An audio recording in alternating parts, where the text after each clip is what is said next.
Every one of you here is a leader.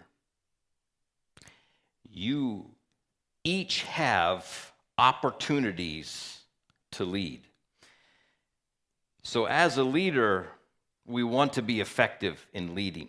In this series, what we're going to do is we're going to take biblical leaders, men and women from Scripture who were good leaders, and we're going to just take them one at a time and look at a characteristic or character trait or a habit or practice they had or a belief they had that made them successful as a leader, and then apply that to our lives. So that's why we're terming this series Leadership Lessons from Heroes of Faith.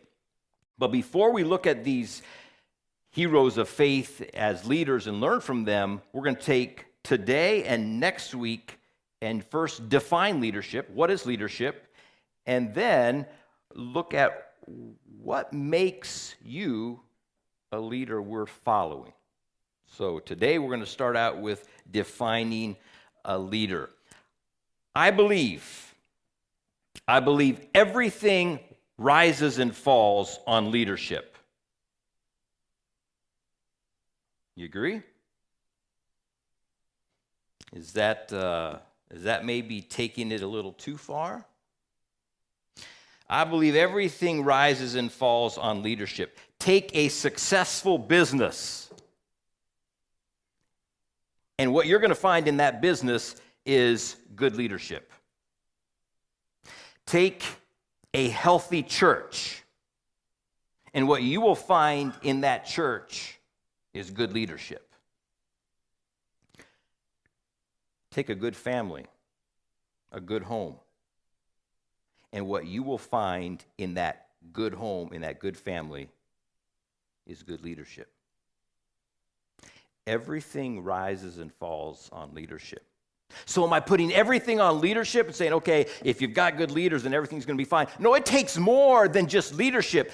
But you take good leadership out of your business, out of your church, out of your home, out of your ministry, out of your school, out of wherever you're involved. You take the good leadership out, and it's only a matter of time until whatever you're a part of is going to crumble, because everything rises and falls on leadership.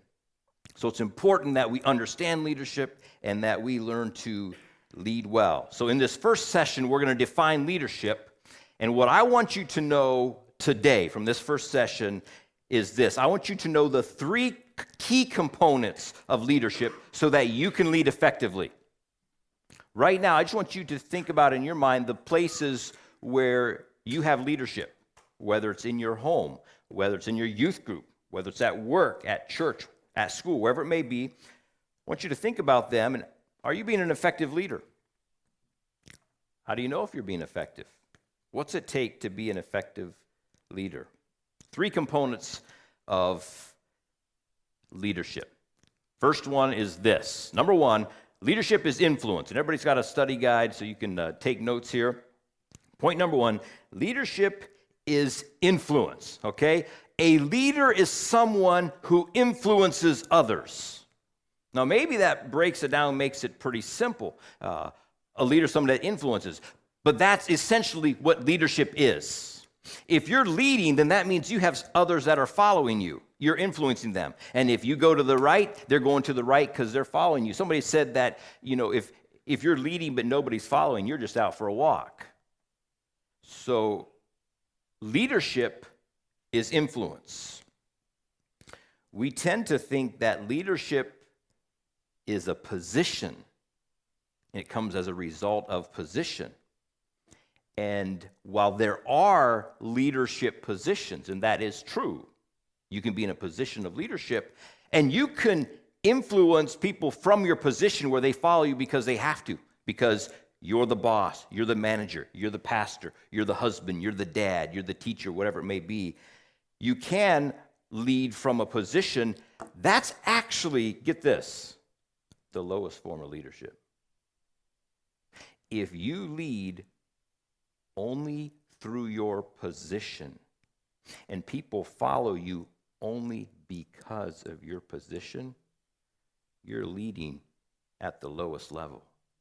They're following you because they have to. And that's not the kind of leader that any of us want to be. True leadership is where a person is leading others who are following not because they have to, but because they want to. A leader is someone who's influencing others. So yes, positional leadership is necessary. That is leadership. And don't say, well, I'm a leader just because of my position. We'll lead well in that, but don't rely on your position for people to follow you. And next week in our second session, we're going to look at more just what makes people want to follow us as leaders. But simply leadership defined is influence. Okay? Now, what kind of a position do you have to influence others? Yesterday was Labor Day. So it makes sense to me to have my boys labor, right? Didn't always make sense to them, but so we cut wood and split wood. We did a picnic in the evening, but we cut some wood and split it. And so I have 4 boys that are home yet. I have 1 daughter and 7 boys. 4 are at home yet. And obviously, it's not just me that's going to cut the wood. I want my 4 boys to cut the wood also. It's amazing when one of them takes the lead and jumps in and starts really working, how the others can follow. And it's not like I gave them a position of authority and now you lead and your brother's going to follow you. No, but they can influence even without a position. So you don't have to have a position to influence. Leadership is influence. Second key component of leadership is this. Leadership requires vision. Leadership requires vision. You know, the difference between a leader and a follower is the leader has a vision. He knows where he's going. You're not going to follow somebody who doesn't have a vision, who doesn't know what they're doing, whether it's in your business, whether it's in church, whether even in your home, whatever it may be. A leader has vision. In his book, Developing the Leader Within You, John Maxwell says this: the indispensable quality of a leader is vision. Indispensable. You can't get away from it. You can't lead without it. Foresight, let's write this down. Foresight is the lead that the leader has. So a leader can say, you know what, this is where we're headed. Here's where we need to go.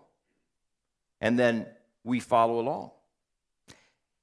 When a leader doesn't have vision, how can you lead? Write these down. All great leaders know where they're going and are able to influence others to follow. Influence, because that's what leadership is. And leadership requires vision. So all great leaders know where they're going and are able to influence others to follow. So a question that can come up is, what comes first? Does the vision make the leader, or does the leader make the vision? And that's something that we could debate and throw around a little bit. But I would like to suggest that it's the vision that comes first. And out of the vision, a leader can take the lead because they have a vision. You take any ministry and probably any business. You're not going to start a business without a vision of what it could be. Here's who we want to be. This is what we want to do. This is our product we want to sell. This is our service we want to do. Or in starting a ministry, this is who we want to reach. This is the resources we want to develop. These are the changes we want to have happen. You first have vision, and then you can lead. People will follow someone who know where they're going. Many leaders have lost their vision and therefore their power to lead. I wonder if for you in your places of leadership, if you have vision for what you're leading, for who you're leading. Many leaders have lost their vision and therefore lost their power to lead. And if your leadership is not out of position, it's just influence, people are going to find somebody else to influence them. They're going to follow somebody else. If your leadership is that of position and where people have to follow you because you're their authority and you've lost vision, they might still leave you. Because how do you follow somebody who doesn't have a vision? So leadership is influence. Leadership requires vision. And then the third component that I want you to get is this. Leadership is a stewardship. Leadership is a stewardship. Now, what's it mean that it's a stewardship? It means that it's not yours. You can't take ownership and say, this is mine, okay? Leadership is a stewardship. Even if your leadership is based on a position, let's write this down, then I'm going to tell you a story. Even if your leadership is based on position and not only influence, you are still only a steward of the leadership role. God can take it away at any time. Now, think about the places of your influence, the places where you're able to be a leader. And you may have some places where you have a high level of influence. Maybe you've got a very successful business and you have a lot of employees. You have a lot of people that are following you. Maybe in your church, you're doing well and you have a congregation that's doing really well. Maybe it's your family. And you've got a great marriage and your children are honoring, respecting you, they're following you. And it can be easy as a leader to think, you know what, look at what I've done. And to think that, it's mine. I've grown this business, this company, this church, this ministry, family, whatever. But leadership is a stewardship. Daniel chapter 4 gives us a great insight on leadership and God's perspective of this, okay? In Daniel chapter 4, this comes right after chapter 3, in case you're not good with math, right after chapter 3, where we have Shadrach, Meshach, and Abednego, and the fiery furnace story, and so on. We come to chapter 4, and in chapter 4, Nebuchadnezzar has a dream, and the dream troubles him. And it's like, this dream means something. I got to understand what the meaning is. And finally, Daniel comes in touch with him, and Daniel says, I can interpret the dream. Daniel interprets the dream. And after Daniel hears the dream, and he prays, and God gives him an interpretation, he gets really burdened. And he's like, this is bad. And what's interesting is King Nebuchadnezzar starts to comfort Daniel about this interpretation, and he has no idea what it is. Daniel, who knows what it is, he's troubled. Like, it's okay, And Daniel's like, no, this is bad. This is for the good of your enemies, not for you. And then he tells him, here's what the dream is. And this is what he says, and I'm just going to read this to you in Daniel chapter 4, verse 24. He says, O king, this is the decree of the Most High, which has come upon my lord the king. So this is what God is trying to tell you, Nebuchadnezzar, in this dream. And by the way, Nebuchadnezzar was a very successful leader. And at this point, he's not a God-fearing leader. But did you know that it doesn't matter if you're God-fearing or not, your leadership is still a stewardship? At least that's how it worked for Nebuchadnezzar. Let's get back in the text here. Daniel chapter 4, Daniel says this. This is the decree of the Most High, which has come upon my lord the king. They're going to drive you from men. Your dwelling shall be with the beasts of the field. They will make you eat grass like oxen. They shall wet you with the dew of heaven. 7 times shall pass over you. In other words, you're not going to sleep in your palace with protection from the rain and air conditioning and all your nice foods, whatever. You're going to be out in the field with the livestock. Now, who does that? Maybe a homeless person, but even then, they're not going to go sleep. They'll at least find shelter somewhere. No, you're going to be like an animal. Like, you are really going to be reduced here. They're going to wet you with the dew of heaven. 7 times shall pass over you, till you know that the Most High rules in the kingdom of men and gives it to whomever he chooses. Do you get that? You're going to be like an animal until you understand that it's God who rules. It's God who's the supreme leader, and he gives leadership to whoever he wills, and he can take it from whoever he wills. I don't know what Nebuchadnezzar did after this. But we drop down a little bit later. It says 12 months later. So a year later, this didn't happen right away. And actually, by the way, Daniel said this. He says, I want you to do this. He says, humble yourself. So maybe this won't have to happen, or maybe it can be prolonged, it can be put off. Like, do something about this, okay? 12 months later, we drop down in the chapter. Nebuchadnezzar was walking in his royal palace. And this is what he said.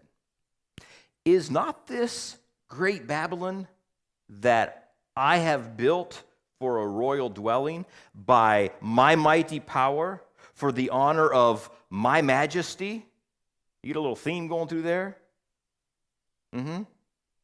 Is not this great Babylon that I have built for a royal dwelling by my mighty power, for the honor of my majesty? Nebuchadnezzar was a really good leader, and he knew it. And he took credit for it. This is great Babylon that I have built by my mighty power for the honor of my majesty. And it says this, while the word was still in the king's mouth, a voice fell from heaven and said this, King Nebuchadnezzar, to you it is spoken, the kingdom has departed from you. Who can do that? Only God. And God can do that because he's the supreme leader. And every leadership position, every leadership opportunity that he has given to each one of us is a stewardship.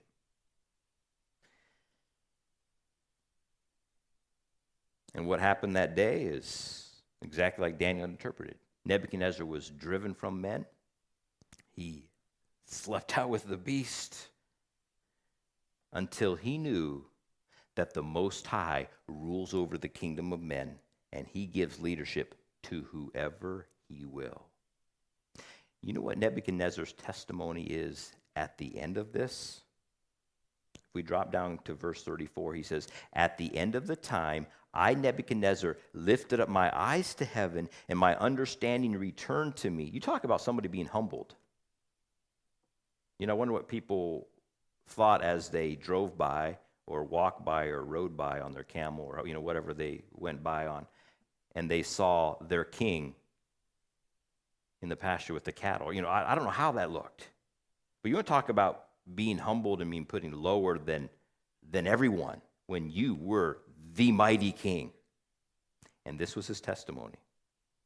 He says this, at the end of that time, I, Nebuchadnezzar, lifted up my eyes to heaven, and my understanding returned to me, and I blessed the Most High and praised and honored him who lives forever. For his dominion is an everlasting dominion. This is Nebuchadnezzar speaking. You'd think it'd be David or the Apostle Paul or Peter or someone, right? No, this is Nebuchadnezzar speaking.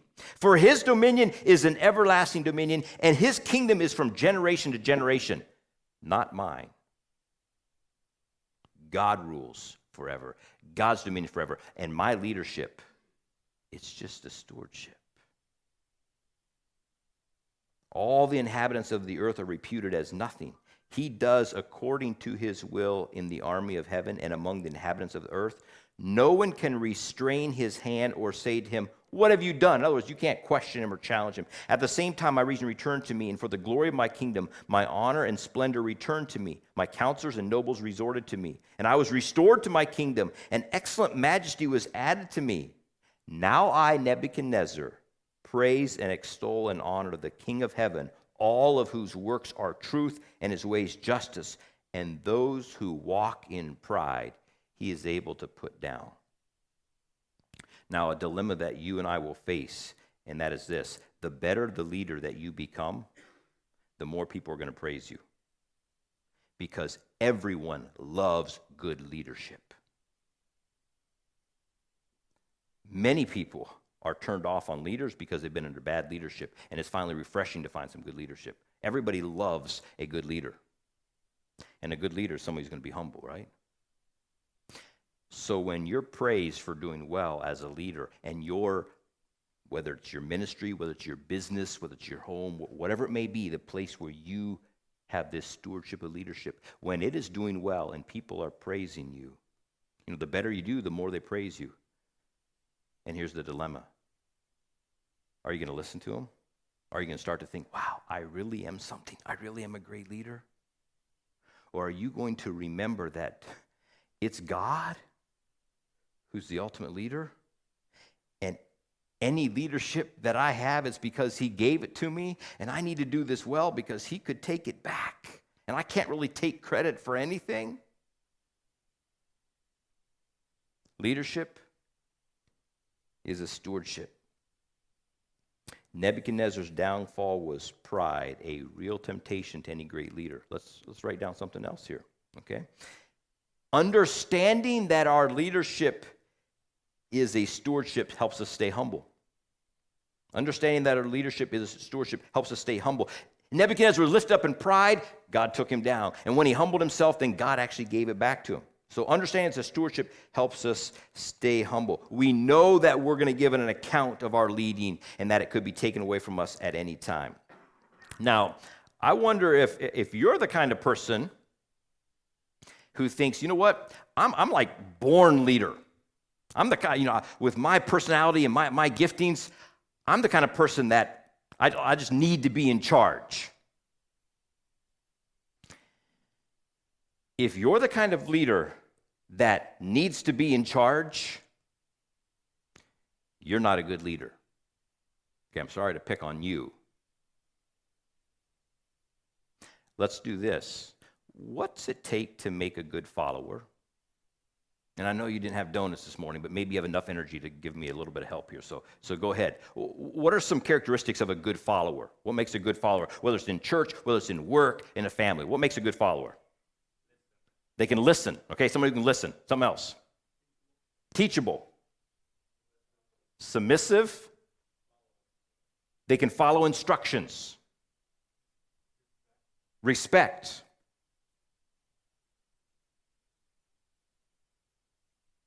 Describing a good follower to me. All of those are necessary to be a good follower. Now, what about a leader?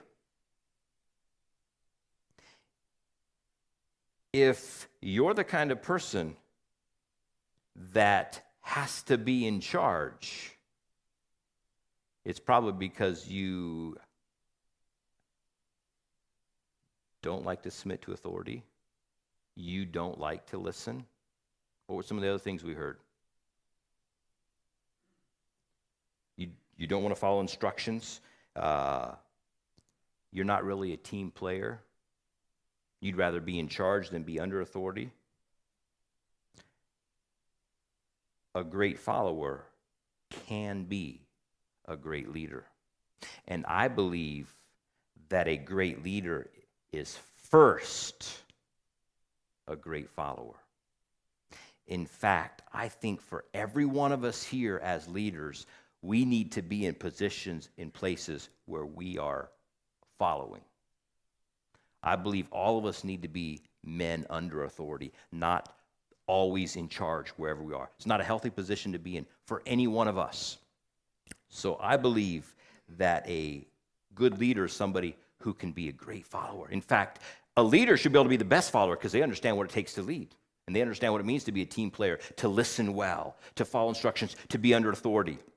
Not all followers are leaders, but all leaders have first learned to be great followers. Let's write that down yet. A great leader is first a great follower. If you're not able to follow well, you're not going to be able to lead well.